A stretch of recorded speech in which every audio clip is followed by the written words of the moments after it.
ప్రొద్దుటూరు మాజీ ఎమ్మెల్యే అయినటువంటి రాచమల్లు శివప్రసాద్ రెడ్డి గారు తెలుగుదేశం పార్టీ కార్యకర్తలకు వీళ్ళందరికీ సంబంధించి కూడా కీలక వ్యాఖ్యలు చేశారని చెప్పుకోవాలి. ఏదైతే కడప అదేవిధంగా ఆ యొక్క మహానాడు జరిగేటువంటి పరిసర ప్రాంతాల్లో వైఎస్ఆర్ విగ్రహం చుట్టూ తెలుగుదేశం పార్టీ జెండాలు కట్టినటువంటి నేపథ్యంలో వాటిని ఉద్దేశించి మాట్లాడుతూ రాచమల్లు శివప్రసాద్ రెడ్డి రానున్న రోజుల్లో మా ప్రభుత్వం అధికారంలోకి వస్తే తెలుగుదేశం పార్టీ కార్యకర్తలు నాయకుల ఇళ్లకి మా యొక్క వైకాపా జెండాలు కడతామని చెప్పేసి హెచ్చరించడం జరిగింది. మొత్తంగా ఇదే అంశానికి సంబంధించి పూర్తి వివరాలు తెలుసుకునే ప్రయత్నం చేద్దాం. మనతో ఉన్నారు ప్రముఖ రాజకీయ విశ్లేషకులు అంకమరావు గారు. సార్ నమస్కారం అండి. నమస్తే అమ్మా. సార్ ఇప్పుడు చూసుకుంటే మహానాడు కడపలో చాలా ఘనంగా జరుగుతోంది 2 రోజుల నుంచి. అయితే ఇప్పుడు ఆ యొక్క వైఎస్ఆర్ విగ్రహం చుట్టూ తెలుగుదేశం పార్టీ జెండాలు అలంకరణగా కట్టినటువంటి సందర్భాన్ని దృష్టిలో ఉంచుకొని వైఎస్ఆర్సీపీ పార్టీ శ్రేణులు కార్యకర్తలు కూడా చాలా ఆగ్రహవేశానికి గురవుతున్నారు. వాళ్ళందరూ కూడా అసలు వైఎస్ఆర్ విగ్రహానికి ఎలా కడతారని చెప్పి స్పందిస్తూ అందులో ప్రధానంగా చెప్పుకోవాల్సింది ప్రొద్దుటూరు మాజీ ఎమ్మెల్యే అయినటువంటి రాచమల్లు శివప్రసాద్ రెడ్డి గారు మాట్లాడుతూ తెలుగుదేశం పార్టీ ఎవరైతే ఇప్పుడు ఈ విధంగా చేస్తున్నారో మేము అధికారంలోకి వస్తే అన్నీ ఏవైతే ఇప్పుడు మా జెండాలు ఇవన్నీ కూడా ఇళ్ళకి వచ్చి మరి ప్రతి ఇంటింటికి కడతామని చెప్పి చూస్తున్నారు. అయితే గతంలో 2019 నుంచి 2020 మధ్యలో అన్న ఎన్టీఆర్ గారి విగ్రహాలు వీళ్ళందరూ కూల్ చేసినప్పుడు ఏమైపోయారని చెప్పేసి ప్రజల్లో ఉన్నటువంటి అభిప్రాయం. మొత్తం ఈ అంశానికి సంబంధించి మీ అభిప్రాయం అంటారు? రాచమల్లు శివప్రసాద్ రెడ్డి గతంలో కూడా ఆయన ఏం మాట్లాడాడో మనందరికీ తెలుసు. రాజశేఖర రెడ్డి కుమార్తె గురించి కూడా ఆయన ఏం మాట్లాడాడో కూడా తెలుసు. ప్రత్యేకంగా ఈరోజు రాజశేఖర రెడ్డి గారి మీద వల్లమానే అభిమానాన్ని కురిపిస్తున్నాడు అని చెప్పని మనం భావించాల్సిన అవసరం ఏం లేదు. అతను రాజశేఖర రెడ్డి గారి కుమార్తెను అన్నాడు అంటే రాజశేఖర రెడ్డి గారిని అన్నట్టే కదా. అంటే ఆ మాత్రం విచక్షణ కూడా లేకుండా పోతుందా వాళ్ళకి? ఇక్కడ గమనించుకోవాల్సిన అంశం ఏంటంటే ఈరోజు ఆయన మాట్లాడాడు, మీ ఇళ్ల మీదకి వచ్చి కడతామని చెప్పని అన్నాడు. ప్రవీణ్ కుమార్ రెడ్డి గారు దానికి ధీటుగానే స్పందిస్తూ నేను ఒక్కడనే వస్తా, జెండా తీసుకొని వస్తా, నీ ఇంటి గేటుకు కడతా, నువ్వు చేతనైతే ఆ పని మాట్లాడుతున్నాడు కదా. అసలు అంత దూరం పోవాల్సిన అవసరం ఏంటి? ఈరోజు అక్కడ మహానాడు 3 రోజులు మాత్రమే జరిగే తెలుగుదేశం పార్టీ వాళ్ళ వేడుక పండుగ.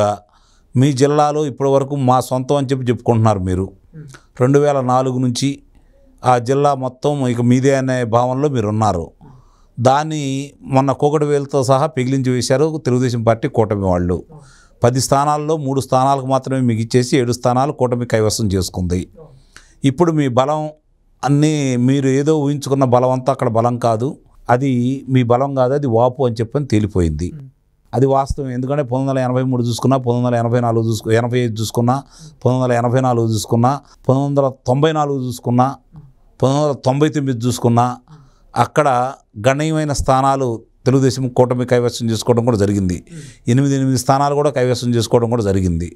మరి ఇవన్నీ కూడా చూసిన తర్వాత సరే 3-4 ఎన్నికల్లో మీకు ఆధిపత్యం ఇచ్చారని చెప్పని ఇష్టారీతిగా చేసుకోవచ్చని, కడప అంటే వైఎస్ రాజశేఖర రెడ్డి కుటుంబం, వైఎస్ రాజశేఖర రెడ్డి కుటుంబం అంటే కడప జిల్లా అనే విధంగా పేరు కూడా వచ్చిన మాట కూడా వాస్తవమే. కానీ అవన్నీ కూడా మీరు భయపెడితేనో ప్రలోభ పెడితేనో మీరు ఏదైనా ఆశ పెడితేనో వచ్చిందనేది ఇప్పుడు 2024 ఎన్నికలు చాలా స్పష్టంగా చెప్పారు. వైఎస్ రాజశేఖర రెడ్డి గారి తమ్ముడు హత్యకు సంబంధించి ఎవరేం చేశారో అందరూ చూసిన తర్వాత, ఈ శాసనసభ్యులందరూ వాళ్ళకి వత్తాసు పలికిన తర్వాత, వాళ్ళకి రాజశేఖర రెడ్డి గారి మీద ఎంత ప్రేమ ఉందో అర్థమైన తర్వాత వాళ్ళు ఈరోజు కీళ్ళెరిగి వాత పెట్టినట్టుగా ఎక్కడాలో అక్కడికి ఏ విధంగా చేశారో చూశారు.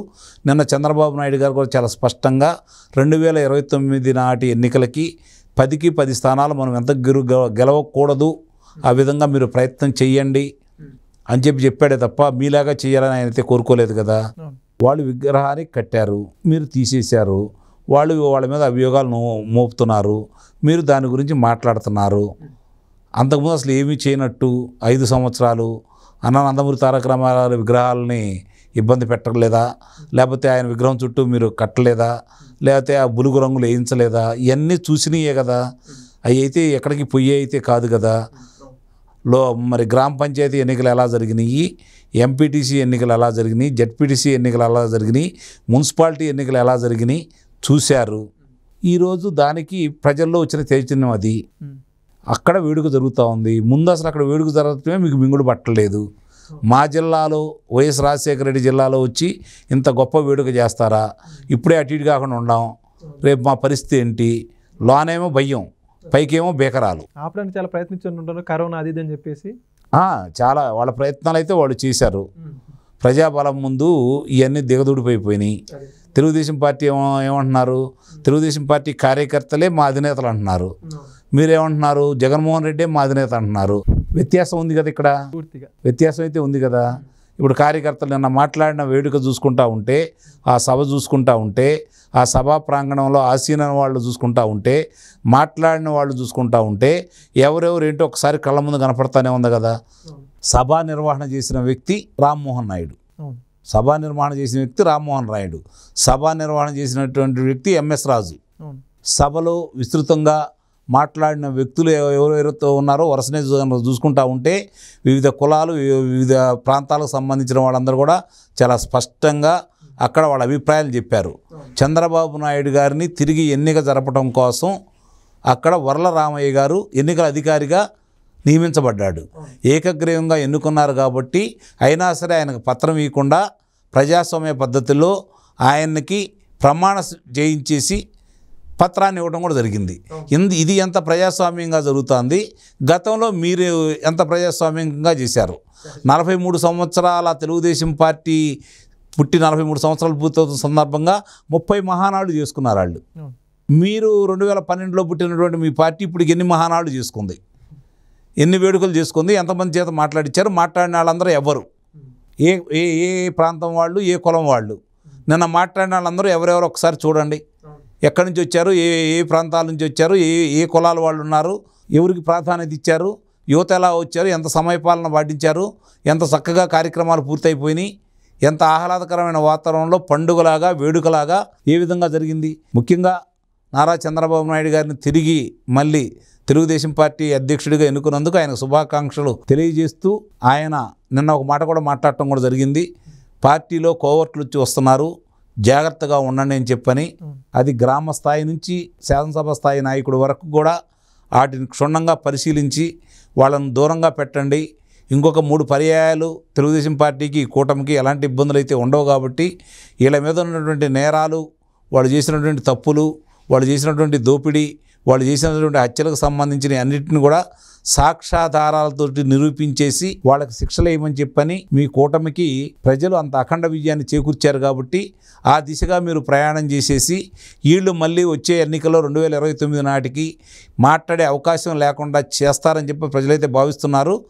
మరి చంద్రబాబు నాయుడు గారి మాటలు విన్నా, లేకపోతే పవన్ కళ్యాణ్ గారి మాటలు విన్నా, లోకేష్ బాబు గారి మాటలు విన్నా ఆ దిశగానే అడుగులు పడుతున్నాయి అని గత 2 నెలల నుంచి అదుపులో తీసుకున్న వ్యక్తులకి, వేటాడుతున్న వ్యక్తుల్ని చూసుకుంటా ఉంటే అవి ఇంకా బలం చేకూరుతున్నాయి కాబట్టి వాళ్ళు అనుకున్న ఈ కళలు సాకారం కావడానికి ఎన్నో రోజులు పట్టవని చెప్పనైతే అర్థం చేసుకోవాలి.